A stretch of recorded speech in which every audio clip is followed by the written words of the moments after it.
This week, my online awareness through movement lesson is called Pelvic Clock number 2. It's very much like Pelvic Clock number 1, but now we're doing the movements in a new position. As in Pelvic Clock number 1, we tilt our tailbone toward and away from the floor, but now we've liberated our hip joints to allow the impulse of these movements to flow through them too. We start out in sitting, but then we do the same movements on our backs and then resting on our elbows too.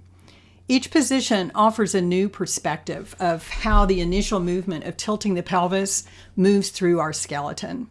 Also, coming up off the floor allows the brain to figure out how to refine the movement while we're having to stand up against gravity. Next, we take the pelvis left and right and finally in circles. In these different positions, tilting the pelvis travels into the hip joints, the spine, the shoulders, the rib cage, and the head. In this lesson, we've added another dimension for our brain to refine the movement. Our pelvis is a bowl that we can roll in 3 directions. It's connected to a ball, our head, by a chain, our spine.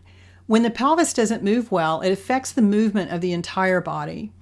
Moshe said that the answer to every question in the Feldenkrais method is the pelvis. And the profound impact of this lesson is why. It's the skeleton that holds us up against gravity, not our muscles and joints. We need our muscles and joints to move us through space. When they're holding us up, they can't do that efficiently, and this causes pain and dysfunction. I may be able to do this lesson pretty well now, but at first I couldn't at all. My circles were not round and the movements were not smooth. But by the end of my first year of training, the arthritis in my lower back was gone. Freeing up the movement of my pelvis was a big reason why.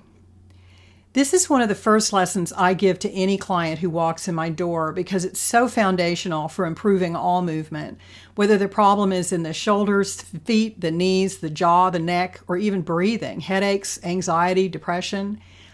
In my opinion, this is the best lesson Moshe ever came up with. When I finished this lesson in my training, my first remark was, "Oh my God, my pelvis is moving in all 3 dimensions." For more information about my classes, visit integratedselfeugene.com/classes. I hope to see you soon. Be well.